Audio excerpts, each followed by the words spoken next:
Good morning students. हमारी series के अंदर में डे 4 की वीडियो हमारे पास आ रही है बेटा, डे 4। और हम लोग अपना जो कंसेप्ट है बेसिक अकाउंटिंग टर्म्स जो चैप्टर कर रहे हैं, चैप्टर नंबर 2 है रेस्पेक्टेड ग्रेवाल साहब की बुक में, उसी को आगे हम लोग बेटे कंटिन्यू करेंगे।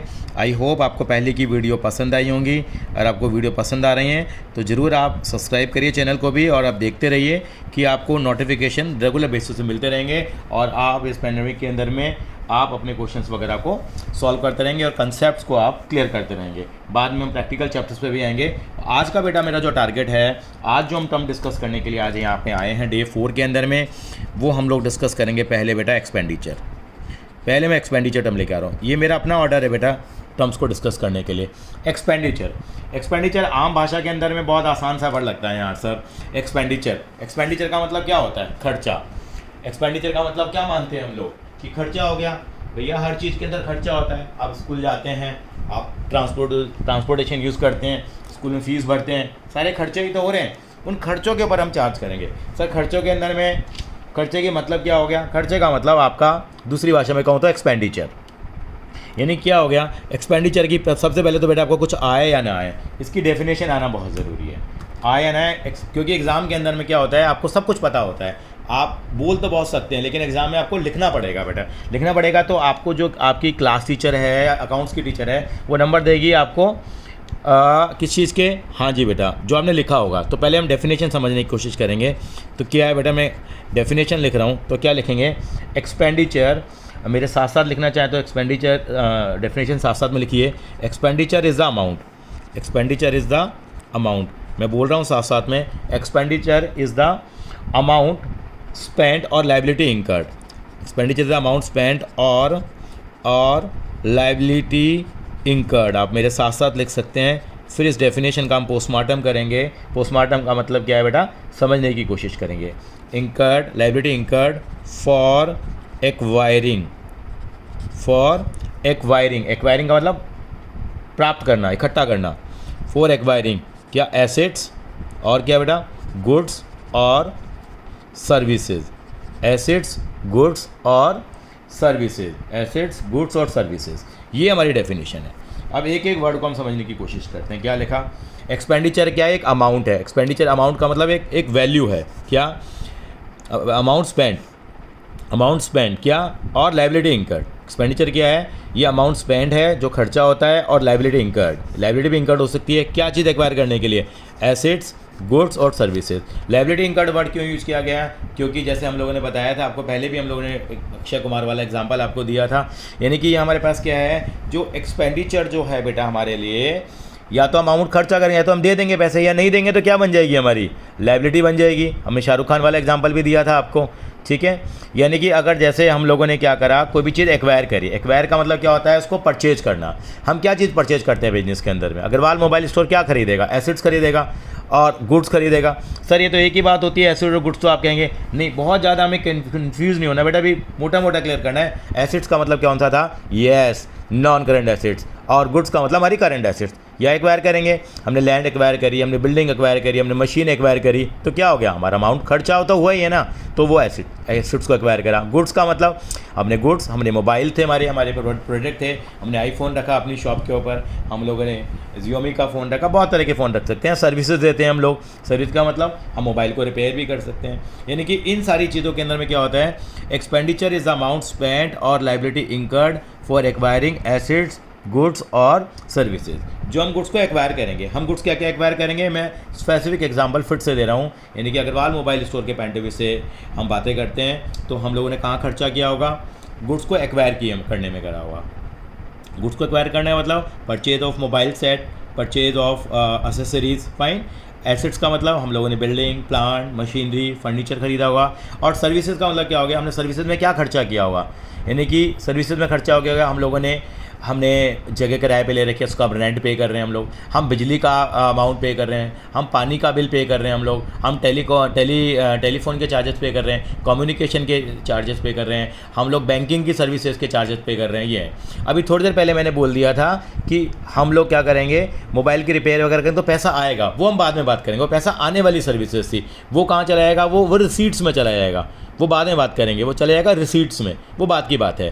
पहले हम एक्सपेंडिचर की बात करते हैं। तो expenditure is very much clear. Expenditure खर्चा है, खर्चा जो है अमाउंट स्पेंड हो गया या लायबिलिटी इंकर्ड हो गई। अगर आपने दे दिया तो पैसा आपका चला गया, लेकिन आपने कहा कि मैं पैसा बाद में दूंगा। आपको याद होगा हमने शाहरुख खान से गुड्स परचेज किए थे। अगर हमने शाहरुख खान से गुड्स परचेज किए थे तो वो पेमेंट अभी हम लोगों ने नहीं करी है, तो हमारी क्या हो जाएगी, लायबिलिटी। लेकिन खर्चा तो हो ही गया है ना हमारा। तो यानी कि हम अब 3 बातों को समझेंगे, तो कि कैसे एसेट्स, गुड्स और सर्विसेज को एक्वायर किया जाए। मैं बार बार इन शब्दों को इसलिए रिपीट कर रहा हूँ क्योंकि आपका इनिशियल स्टेज है, तो इनिशियल स्टेज में ये डाउट्स आपके क्या होने चाहिए, क्लियर होने चाहिए। तो मेरा जो एक्सपेंडिचर है बेटा, वो 3 तरह का एक्सपेंडिचर मानता हूँ मैं कि कितने तरह का एक्सपेंडिचर है, 3 तरह का मेरा एक्सपेंडिचर है। मेरे एक्सपेंडिचर को मैंने क्या, पहले एक्सपेंडिचर को बोला मैंने कैपिटल एक्सपेंडिचर। क्या बोला बेटा मैंने, कैपिटल एक्सपेंडिचर। पूरा नहीं लिख रहा बेटा, कैपिटल एक्सपेंडिचर। दूसरा कौन सा है, रेवेन्यू एक्सपेंडिचर। Revenue expenditure. तीसरा कौन सा है, ये मैंने पहले भी किया था मैंने, deferred revenue expenditure. Deferred revenue expenditure, ऐसा रेवेन्यू एक्सपेंडिचर, ऐसा रेवेन्यू एक्सपेंडिचर जिसको क्या कर दिया गया है, डेफर्ड कर दिया गया है। एक्सपेंडिचर को मैं EXPEND लिख रहा हूँ, EXPEND।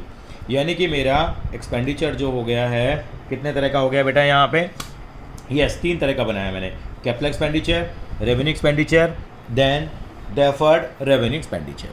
कैपिटल एक्सपेंडिचर काफ़ी हद तक मिलता जुलता है जो हम लोगों ने पहले टर्मिनोलॉजी यूज की थी, अगर आपको याद आ रहा हो तो, नॉन करंट एसेट्स, बिल्कुल इसी से मिलता जुलता है। टर्मिनोलॉजी का फ़र्क पड़ेगा, समझाएंगे कैसे। ये हमारी करंट एसेट्स हो गई और ये हमारी कौन सी हो गई, ये आपको याद होगा फिक्टिव एसेट्स हो गई। इन्हीं से मिलते जुलते हैं, लेकिन पॉइंट ऑफ व्यू हमारा बदल गया है। कैसे, समझाने की कोशिश करेंगे। कैपिटल एक्सपेंडिचर का मतलब क्या होता है, ऐसे एक्सपेंडिचर या नॉन करंट एसेट का मतलब क्या होता है, ऐसी एसेट जिसका कि बेनिफिट आपको बहुत लंबे पीरियड के लिए मिले। बहुत लंबा पीरियड का मतलब सर क्या होता है, 1 साल से ज़्यादा मिले, ठीक है जी। यानी capital expenditure are those expenditure whose benefit is availed for more than 1 year, यानी कि जिनके लंबे टाइम के लिए हमें क्या मिलेगा, जिसका फ़ायदा मिलेगा। रेवेन्यू एक्सपेंडिचर क्या हो गया, रेवेन्यू एक्सपेंडिचर वो एक्सपेंडिचर हो गया जिसका कि बेनिफिट आपको 1 साल के अंदर ही मिले, ठीक है जी सर। डेफर्ड रेवेन्यू एक्सपेंडिचर क्या हुआ, ऐसा एक्सपेंडिचर हो गया जिसका बेनिफिट आपको 1 साल के लिए ज़्यादा मिले, लेकिन वो कैपिटल एक्सपेंडिचर नहीं होगा। वो कैसे होगा, वो समझाऊंगा एग्जांपल के लिए। चलो इससे पहले बेटा एक छोटी सी हम इंटरेस्टिंग सी बात करते हैं, अभी इनके एग्जांपल लिखने से पहले। एक बात बताइए, मैं आपको छोटी सी बात करता हूँ, आप बताइए कैपिटल एक्सपेंडिचर, रेवेन्यू एक्सपेंडिचर क्या है। बहुत ही बेसिक एग्जांपल हम उठा के चल रहे हैं। आप बेटा, आप स्कूल जाते हो, आप घर में भी यूज करते हो, कुछ चीज़ों के नाम ले रहा हूँ मैं बेटा यहाँ पे 1 2 3 4। मैंने 2 कैटेगरी बना दी यहाँ पे, ये मैं इनकी नंबरिंग दोबारा कर रहा हूँ बेटा। ये मैंने नंबरिंग करी 1 2 3 4 5। ये मैं कह रहा हूँ कैपिटल एक्सपेंडिचर है और ये मेरा क्या है, रेवेन्यू एक्सपेंडिचर है। और यहाँ पे मेरी कैटेगरीज़ हैं, तो हम बात करेंगे हम लोग। देखिए सबसे पहले आपको बोला number 1, number 2, number 3, number 4, number 5। मैंने आपसे कहा, मान लीजिए हम लोगों ने कार परचेज़ की है। अब कार परचेज़ करिए, कार हम लोग परचेज़ करते हैं, हम लोग कार परचेज़ करते हैं। कार किससे चलती है, आप कहेंगे सर कार पेट्रोल से चलती है, डीजल से चलती है हमारे, ठीक है, या CNG से चलती है, एनी टाइप ऑफ फ्यूल में भी देयर। तो आप बताइए, कार जो होती है, कार मैं कैपिटल एक्सपेंडिचर की कैटेगरी में रखूँगा और पेट्रोल में रखूँगा रेवेन्यू एक्सपेंडिचर। यानी कि आप देखिए, आप जब कार खरीदते हैं तो उसका बेनिफिट आपको कब तक मिलता है, आपको एक बार के लिए मिलता है या आपको बार बार मिलता रहता है। आप कहेंगे सर बार बार मिलता रहता है, यही तो मैं कह रहा हूँ। यानी कैपिटल एक्सपेंडिचर वो एक्सपेंडिचर है जिसका कि बेनिफिट मुझे लॉन्ग टाइम के लिए मिलेगा। पेट्रोल है, पेट्रोल का बेनिफिट आप कितना टाइम के लिए मिलता है, सर एक बार भरवा लिया खत्म हो गया। तो यानी कि कार कौन सा एक्सपेंडिचर हो गया, कैपिटल एक्सपेंडिचर हो गया। पेट्रोल कौन सा एक्सपेंडिचर हो गया, मेरा रेवेन्यू एक्सपेंडिचर हो गया। यानी कार भी परचेज कर रहा हूँ, कार के लिए भी मैंने अमाउंट स्पेंड किया है, मैंने एक्वायर किया एसेट्स, ये कि मेरा कौन सा एक्सपेंडिचर है, ये कैपिटल एक्सपेंडिचर है। पेट्रोल है, पेट्रोल के लिए मैंने पे करा है, ये मैंने सर्विसेज दी हैं एक तरह की, ठीक है, ये क्या हो गया मेरे लिए, रेवेन्यू एक्सपेंडिचर हो गया। सर और बताइए सर एक्च में, अब हम बात करते हैं। आप देखिए घर के अंदर आप वॉशिंग मशीन यूज़ करते हैं, बिल्कुल यूज़ करते हैं। ये आपकी क्या हो गई, वॉशिंग मशीन यूज़ करी, वो किससे चलती है आपके, आप कहेंगे सर उसके अंदर में हम लोग इलेक्ट्रिसिटी का यूज़ करते हैं, या उसके अंदर हम क्या यूज़ करते हैं, सर्फ यूज़ करते हैं, सर्फ एक्सेल यूज़ करते हैं ना, या कोई बात नहीं टाइड यूज़ कर लीजिए, सर्फ एक्सेल का एग्जांपल ले लिया। आप क्या करते हैं, वॉशिंग मशीन को आप बार बार खरीदते हैं या एक ही बार खरीदते हैं, सर एक ही बार खरीदते हैं हम लोग। लेकिन सर्फ एक्सेल को क्या करते हैं आप, बार बार खरीदते हैं। जैसे यहाँ पे कार एक बार खरीदी जाएगी, पेट्रोल क्या खरीदा जाएगा, बार बार खरीदा जाएगा, CNG बार बार खरीदी जाएगी, ठीक है, डीजल बार बार खरीदा जाएगा। तो जो बार बार होगा, जो बार बार एक्सपेंडिचर होता रहता है और जिसका बेनिफिट आपको 1 साल के अंदर मिल जाएगा, यानी कि 1 साल का हम ड्यूरेशन लेके चलते हैं, 1 साल हो जाए, 2 महीने हो जाए, 3 महीने, यानी कि 1 साल से कम में जो बेनिफिट मिलेगा वो हमारा रेवेन्यू एक्सपेंडिचर होगा। तो वॉशिंग मशीन परचेज करना, एक बार वॉशिंग मशीन ले आए, ये थोड़ी है कि अगली बार कपड़े धोए फिर नई वॉशिंग मशीन, अगली बार धोए फिर नई वॉशिंग मशीन, नहीं। वॉशिंग मशीन परचेज करना क्या माना जाएगा? कैपिटल एक्सपेंडिचर, और ये हमारा क्या हो जाएगा बेटा? रेवेन्यू एक्सपेंडिचर हो जाएगा। आगे चलते हैं हम लोग। इसके बाद हम क्या करेंगे? हम और एग्जांपल लेके चलते हैं। बहुत, अब डेली लाइफ से आप बहुत सारे एग्जांपल्स बेटा ले सकते हैं। आप देखिए गर्मियाँ आ गई हैं बेटा, आप एसी का यूज़ कर रहे हैं, एसी किससे चलता है? आप कहेंगे सर एसी तो इलेक्ट्रिसिटी से चलता है। इलेक्ट्रिसिटी से चलने का मतलब क्या हो गया? आप बिजली खर्च करते हैं इसके अंदर, यानी कि एसी चलाने के लिए एसी आप कितनी बार खरीदते हो? सर एक ही बार खरीदते हैं। यानी कि capital expenditure are those expenditure whose benefit is availed for more than 1 year. आप एक बार एसी खरीद लेते हैं, भगवान मेरा एसी 1 साल में ख़राब हो जाए ना। आपका ऑब्जेक्टिव क्या होता है? यार मेरा एसी तो सालों साल चले। लेकिन जो इलेक्ट्रिसिटी है जिससे कि वो एसी चलता है, उसका बेनिफिट आपको कितना मिलता है बेटा? आपको ज़्यादा से ज़्यादा कितना मिलेगा? आपको जब तक आपका महीने का बिल आता रहेगा तब तक आपको उसका बेनिफिट क्या होता है? मिलता रहेगा। अच्छा चलिए और आपके लाइफ से रिलेटेड एग्जांपल लेते हैं। बेटा आप स्कूल जाते हो? बिल्कुल जाते हैं। आप शू परचेज करते हैं? ठीक है जी। आप साथ में पॉलिश करते हैं इसके ऊपर? बिल्कुल करते हैं। तो आपने शू परचेज कर लिया, एक बार आपने परचेज कर लिया, आप इसको 1, 2, 3 साल तक भी चला लेते हैं। वैसे आजकल की जनरेशन बहुत ज़्यादा लंबे टाइम के लिए नहीं चलाती है, लेकिन चलो फिर भी हम क्या कहेंगे, शू परचेज करना कौन सा एक्सपेंडिचर हो गया? कैपिटल एक्सपेंडिचर हो गया कि रोज़ रोज़ इस चीज़ को हम चेंज नहीं करेंगे। लेकिन आप पॉलिश कर रहे हैं इसके ऊपर, पॉलिश आपको रोज़ाना करनी पड़ेगी, वो एक तरह से कौन सा एक्सपेंडिचर हो गया आपका बेटा? वो हमारे लिए कौन सा एक्सपेंडिचर हो जाएगा बेटा? रेवेन्यू एक्सपेंडिचर हो जाएगा। तो इन सारी चीज़ों में मेरा बताने का ऑब्जेक्टिव बेसिकली क्या है आपके लिए, अगर एक एक्सपेंडिचर एक ही बार होता है, कार एक बार परचेज करी जाती है, वॉशिंग मशीन एक बार परचेज करी जाती है, मतलब जिनका बेनिफिट 5, 7, 8 साल मिलेगा, एसी एक बार परचेज किया जाता है, शू भी आपके एक ही बार परचेज किए जाएंगे, यानी कि ये हमारे पास क्या करे जाएंगे, सारे कॉस्ट के एग्जाम्पल हो गए, हमारे कैपिटल एक्सपेंडिचर के एग्जाम्पल हो गए। लेकिन पेट्रोल करना, ठीक है, आप क्या करेंगे? पेट्रोल, डीजल, सीएनजी यूज़ करेंगे, वो रेवेन्यू एक्सपेंडिचर में। सर्फ एक्सेल भी बार बार यूज़ करेंगे, इलेक्ट्रिसिटी बार बार यूज़ करेंगे, आप पॉलिश भी क्या करेंगे? बार बार आप यूज़ करेंगे। इस तरह के आप बहुत सारे एग्जांपल्स क्या कर सकते हैं, अपने डेली लाइफ से ले सकते हैं। तो यानी कि मैं यहाँ पे क्या आने वाला हूँ, मेरे कैपिटल एक्सपेंडिचर के अंदर क्या डिस्कस करने वाला हूँ, यानी कि मेरा कैपिटल एक्सपेंडिचर क्या है। मेरा कैपिटल एक्सपेंडिचर वो एक्सपेंडिचर है जिसका कि बेनिफिट मुझे मोर देन 1 ईयर के लिए मिलेगा। रेवेन्यू एक्सपेंडिचर क्या है? रेवेन्यू एक्सपेंडिचर मेरा वो एक्सपेंडिचर है जिसका कि बेनिफिट मुझे मैक्सिमम कितने साल के लिए मिलेगा? 1 साल के लिए मिलेगा।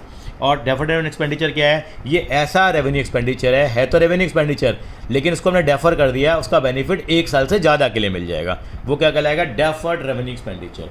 अब सर हम अग्रवाल मोबाइल स्टोर के पॉइंट ऑफ व्यू से सोचते हैं कि हमारा बिजनेस के ऊपर वापस आते हैं, क्योंकि वही बिजनेस है हमें पैसे कमा कर देगा। तो कैपिटल एक्सपेंडिचर क्या हो गया? What is the capital expenditure? Capital expenditure क्या हो गया? Capital expenditure are those expenditure जिनका की बेनिफिट हमें क्या मिलेगा? 1 साल से ज़्यादा के लिए मिलेगा।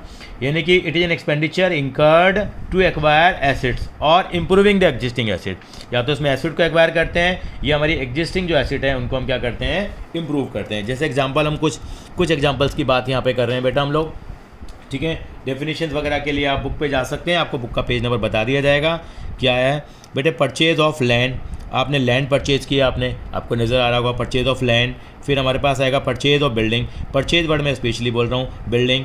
परचेज ऑफ क्या लिखेंगे बेटा हम लोग? Yes, purchase of machinery, purchase of land, building, plant purchase करना, ठीक है। परचेज ऑफ फर्नीचर, इनका बेनिफिट आपको लॉन्ग टर्म के लिए मिलेगा, यानी कि ऐसे एक्सपेंडिचर जिनका बेनिफिट लॉन्ग टर्म के लिए मिले वही एक्सपेंडिचर क्या कहलाते हैं?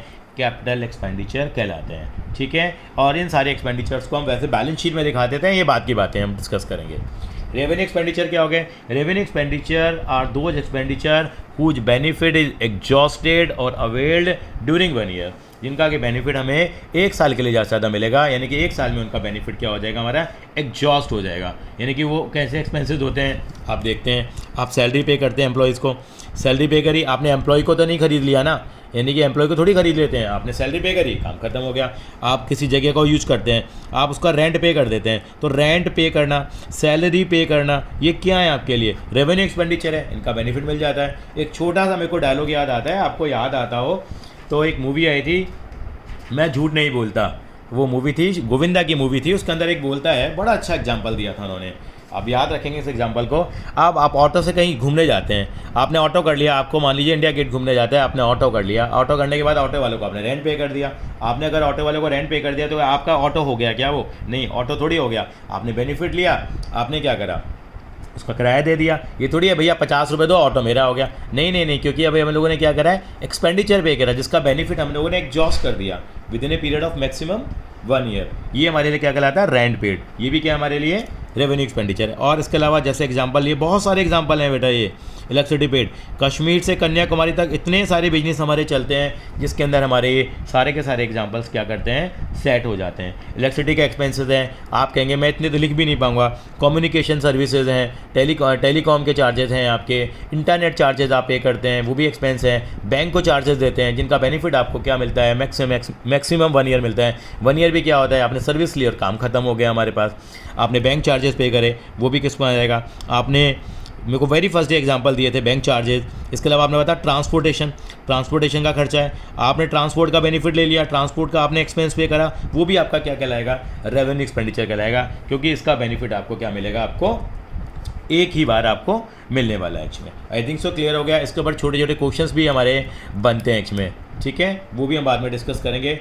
डेफर्ड रेवेन्यू एक्सपेंडिचर क्या होता है? डेफर्ड रेवेन्यू एक्सपेंडिचर मैं छोटी सी बताता हूँ, मेरी अपनी डेफिनेशन है, मेरी अपनी अंडरस्टैंडिंग है, मैंने ऐसे याद किया है। डेफर्ड रेवेन्यू एक्सपेंडिचर क्या होते हैं, ये फिक्टिशियस एसेट्स की कैटेगरी में आते हैं। हमने लास्ट टाइम भी डिस्कस किया था।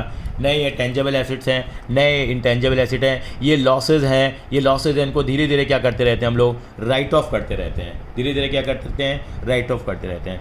पिछली बार हम लोगों ने एक 4G लाइसेंस का एग्जांपल लिया था, आज हम एक बुक का ही एग्जांपल ले लेते हैं, या बुक से पहले मैं एक एग्जांपल देता हूँ एडवर्टाइजमेंट का। बहुत बेस्ट एग्जांपल है, सभी टीचर यही एग्जांपल देते हैं एडवर्टाइजमेंट का। इसका मैं आपको रियल लाइफ एग्जांपल देता हूँ।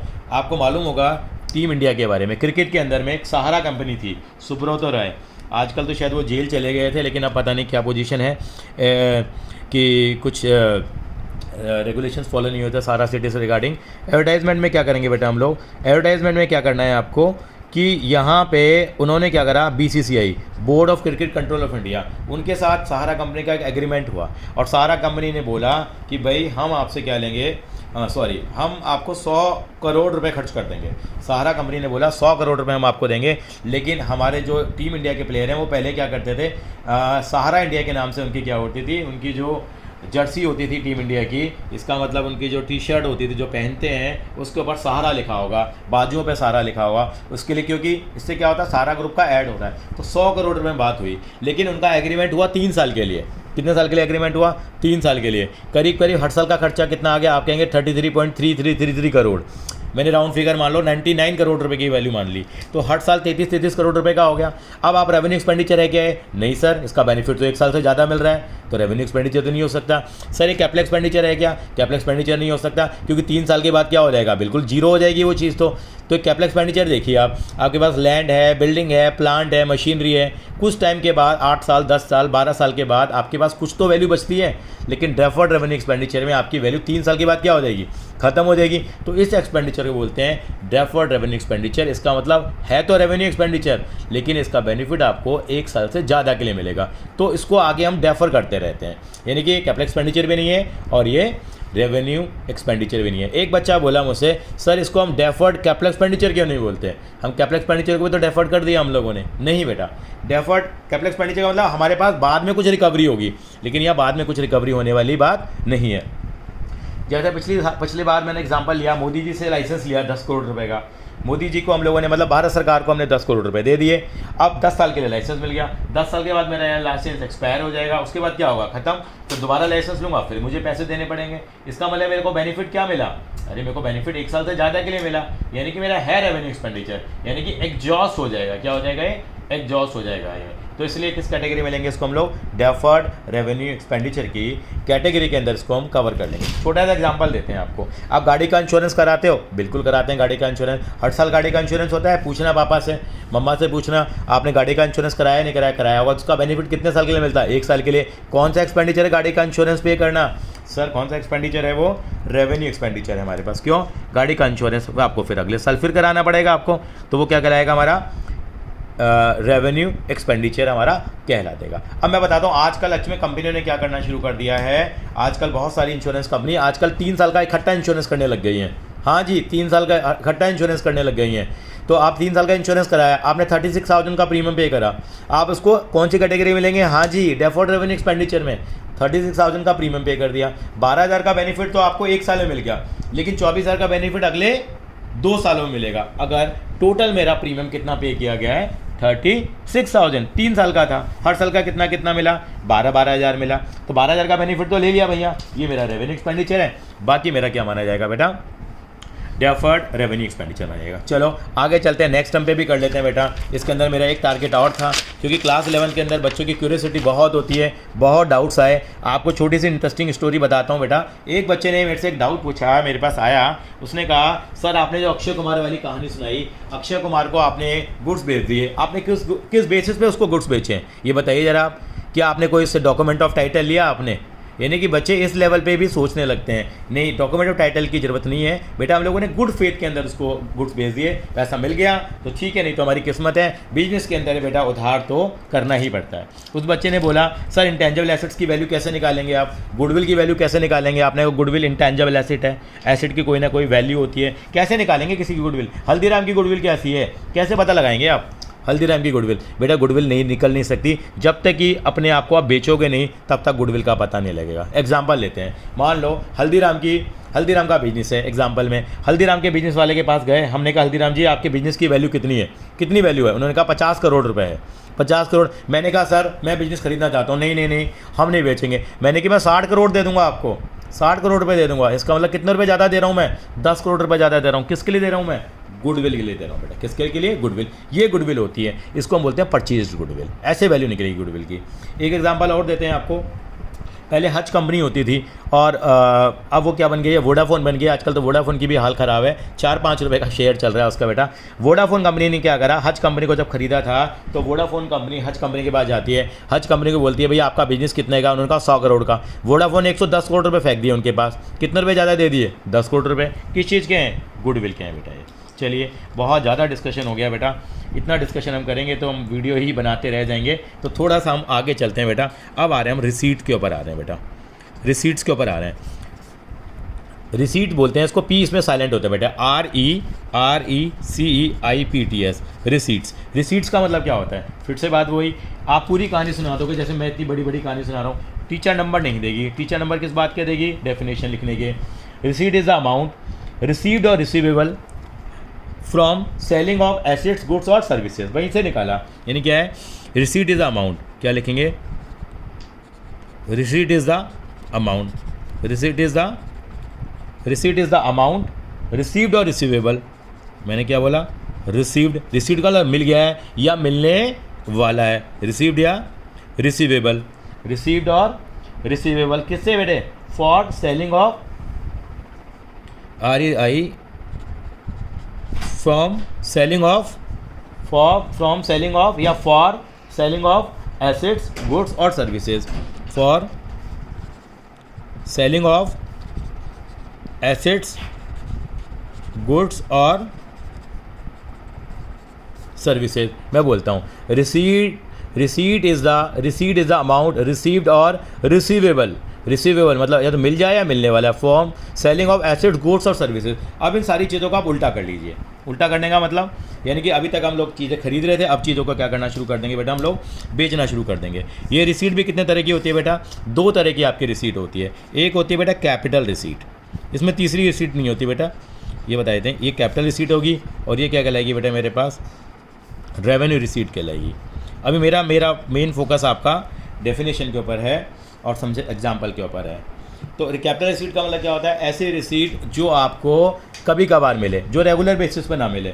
यानी कि जैसे जिसका कि बेनिफिट हमने किया था ना कैपिटल एक्सपेंडिचर में, 1 साल से ज़्यादा के लिए मिलता है। रेवेन्यू एक्सपेंडिचर का बेनिफिट 1 साल के लिए मिलता है। तो वही बात यहाँ पे है। कैपिटल रिसीट वो रिसीट्स होती हैं जो कि आपको रेगुलर बेसिस पे नहीं मिलती, ये होती है नॉन रेकरिंग नेचर की। Non recurring nature. Sir non recurring क्या होता है? और ये होती है रेकरिंग नेचर की। यानी रिसीट का मतलब पहली बात तो पैसा आना, एक्सपेंडिचर की उल्टी है। एक्सपेंडिचर पैसा जाता है या पैसा आता है। तो यहाँ पे नॉन रेकरिंग नेचर की आएगी, जिनका रेकरिंग नेचर नहीं है। रेकरिंग का मतलब होता है रिपीटिंग, बार बार होना। क्या होना बेटा? बार बार होना। ये क्या होंगी बेटे? कभी कभार, यानी कि रेगुलर बेसिस पर नहीं मिलेंगी आपको, ये कभी कभार मिलेंगी आपको, यानी कि नॉन रेगुलर है नेचर में। क्या है? नॉन रेगुलर है नेचर में। ये कैसी है बेटा? They are regular in nature. Non regular का मतलब क्या हुआ? यानी कि जो कभी कभार मिले। कभी कभार क्या मिलेंगे? चलते हैं, बात करते हैं। अब उल्टा सोचो, जैसे हम लोगों ने पहले फर्नीचर खरीदा, बिल्डिंग खरीदी, मशीन खरीदी, आप इनको बेचेंगे। क्या रोजाना बेचेंगे क्या? नहीं नहीं, अगर आप रोजाना बेचेंगे तो आपका वो काम हो गया। लेकिन कोई भी बिजनेस है, हमारा बिजनेस कौन सा था? Agarwal mobile store. वो क्या करेंगे? अपना फर्नीचर आउटडेटेड हो गया, बिल्डिंग क्या हुई, अब दूसरी जगह शिफ्ट करना है तो बिल्डिंग बेच दी। मशीनें पुरानी हो गई हैं कि हम लोग रिपेयरिंग के लिए जो यूज़ करते थे। यानी कि अगर आप क्या करेंगे? सेल करेंगे। Sale, sale and sale. Sale किसकी करेंगे? सेल ऑफ क्या? यस, सेल ऑफ क्या करेंगे बेटा? Plant. Sale of building. Sale हमने क्या करा? प्लांट की करी। हमने क्या करी? बिल्डिंग को सेल कर दिया। हमने किसको बेच दिया? फर्नीचर को बेच दिया। वो क्या कहलाएगा बेटा हमारे पास? वो हमारे पास कहलाएगा कैपिटल रिसीट कहलाएंगे। अच्छा, ये रेगुलर बेसिस पे होती हैं, यानी कि सबसे मेन काम क्या होता है बेटे? इसके अंदर आता है sale of goods and services. Sale of goods और सेल ऑफ सर्विसेज, जो आप क्या करते हैं? रोजाना बेचते हैं, बार बार बेचते हैं। मोबाइल, अग्रवाल मोबाइल स्टोर का मेन काम क्या है? मोबाइल बेचना, मोबाइल बेचना। लेकिन क्या वो फर्नीचर बेचेगा क्या? क्या वो बिल्डिंग बेचेगा क्या? आप किसी मोबाइल की दुकान पे गए, भैया अपनी बिल्डिंग बेच दोगे क्या? अपनी मशीन बेच दोगे क्या? नहीं नहीं नहीं भैया, ये तो मेरी रोजी रोटी है, ये तो मैं रोजाना अपने बिजनेस को चलाने के लिए, मेरे काम आएंगे, लॉन्ग टर्म के लिए। तो बस वही है कैपिटल रिसीट का मतलब। जो चीज़ें क्या करने वाले हैं आप, कभी कभार आपको मिलेंगी, वो आपके लिए क्या कहलाएंगी बेटा? कैपिटल रिसीट कहलाएंगी। जो रेगुलर बेसिस पे मिलेंगी वो आपको क्या कहलाएंगी बेटा? आपके लिए कैपिटल रिसीट्स कहलाएंगी, जो आपको कभी कभार होंगी। यानी कि capital receipt is the amount received और receivable against transaction which are not of revenue nature, जो रेवेन्यू नेचर की नहीं होती हैं। ठीक है, फॉर एग्जाम्पल मैंने आपको बता ही दिया है। इसके अलावा हम बात करते हैं यहाँ पे रेवेन्यू रिसीट क्या होती हैं? Those amount receipt from sale of goods और सर्विसेज। अब एक बच्चा बोला, सर ये बताइए मुझे, सर गुड्स और सर्विस में फ़र्क क्या होता है? गुड्स और सर्विसेज में फ़र्क क्या होता है? बिल्कुल ठीक है। गुड्स का मतलब क्या हो गया? आपको मालूम है, मोबाइल फ़ोन जो हो गए हमारे पास, वो हमारे गुड्स कहलाएंगे। और जो आप मोबाइल की रिपेयरिंग कर देते हैं, या आप उसका रिचार्ज में भी, चलो हमारे पास प्रोडक्ट ही, हम एक तरह का रिचार्ज सर्विसेज में ही आ जाएगा, एक तरह से चार्ज करते हैं सर्विस है, क्योंकि तो फिजिकली तो कुछ आ नहीं रहा है उसके पास। तो ये सर्विसेज जो आएंगी उसके अंदर में, जैसे आपका बैंकिंग होता है, मैंने बताया, ट्रांसपोर्टेशन हो गया, कम्युनिकेशन हो गया, ये सारे सर्विसेज में आते हैं। एक छोटी सी इंटरेस्टिंग बात आपको बताऊँगा मैं बेटा आपको, कि हमारे इंडिया के अंदर में 62% सर्विस इंडस्ट्री है। हमारे इंडिया के अंदर हम सोचते हैं कि दुनिया गुड्स बनाती है, बेचती है, लेकिन नहीं। हमारे इंडिया के अंदर में हमारी इकोनॉमी का अगर एनालिसिस करें तो 62% के अप्रॉक्सीमेट पुराना जो डेटा है, ये क्या कहता है? 62% सर्विस इंडस्ट्री है। बाकी हमारे पास क्या है? सारे के सारे यस, हमारे पास गुड्स होते हैं। इसके अलावा मतलब मैक्सिमम क्या है? सर्विस इंडस्ट्री होती है। एक छोटा सा केस बताता हूँ बेटा आपको, जो कॉमर्स से बड़ी इंटरेस्टिंग लगेगी। मैं यहाँ तो डिस्कस नहीं करूँगा, यानी कि ये आज ये मेरा आर्टिकल ख़त्म होता है। आपको मैं छोटा सा काम दे रहा हूँ बेटा, 3 काम आप करना बेटा, आपको बड़ा इंटरेस्टिंग लगेगी कॉमर्स। 1, 2 और 3 काम मैं करने के लिए दे रहा हूँ आपको। इस वीडियो को देखने के बाद आप जाके ज़रूर चेक करना, आप गूगल पे सर्च करना, बहुत सारा कुछ मिलेगा। एक तो आप चेक करना बेटा वहाँ पे, एक तो सत्यम कंपनी थी, से 2007 में थी, सत्यम का केस हुआ। बी रामालिंगा राजू इस कंपनी का सीईओ था। यहाँ पे फ्रॉड हुआ था बेटा। वो फ्रॉड क्या हुआ वो आप चेक करेंगे एक बार। फ्रॉड चेक करेंगे, बड़ा वो इंटरेस्टिंग लगेगा। शेयर मार्केट के अंदर यार कैसे कैसे क्या चीज़ें होती हैं, क्या कंपनी ने फ्रॉड किया। इसके अलावा अब बात करते हैं हम लोग बेटा 1992 के अंदर में बेटा, उस टाइम पे ना हर्षद मेहता का केस हुआ था। हर्षद मेहता का क्या केस हुआ शेयर मार्केट के अंदर में बेटा, वो ज़रूर देखिए, बड़ा अच्छा लगेगा आपको। अकाउंट्स आपने कॉमर्स लिए, बड़ा इंटरेस्टिंग केस आपको नज़र आएगा। सत्यम कंपनी का नाम है, सत्यम कंपनी को परचेज कर लिया था टेक महिंद्रा, आप देखते हैं महिंद्रा की गाड़ीज़ आप देखते हैं, तो क्या उसका रीज़न रहा था। एक आप क्या करेंगे इसके अंदर में, जो तीसरी चीज़ आप एनालाइज करेंगे, मैं कहता हूँ आप RIL रिलायंस इंडस्ट्रीज़ मेरा फेवरेट शेयर होता है। रिलायंस इंडस्ट्रीज़ की कहानी देखिए, कैसे मुकेश अंबानी या मतलब धीरू भाई अंबानी साहब कैसे कैसे बने और कैसे इन्होंने आगे जाके किया। तो आप RIL की, रिलायंस इंडस्ट्रीज़ लिमिटेड की स्टोरी आप देखेंगे 1977 से कैसे इन्होंने शुरू किया, वो आप एक बार गूगल पर सर्च करके देखिए क्या क्या इनके सक्सेस मंत्र थे, वो आप डिस्कस करिए। फिर आप कमेंट बॉक्स में बता सकते हैं कि हाँ सर हमने ये चीज़ें स्टोरी देखी हम लोगों ने। थैंक यू बेटा। मैं चाहूँगा कि आप रेगुलर बेसिस के ऊपर इन वीडियोस को देखते रहिए। नेक्स्ट क्लास के अंदर में हम डे 5 का जो चैलेंज लेके आएंगे उसके अंदर हम कुछ टर्म्स और लेके आएंगे। थैंक यू बेटा।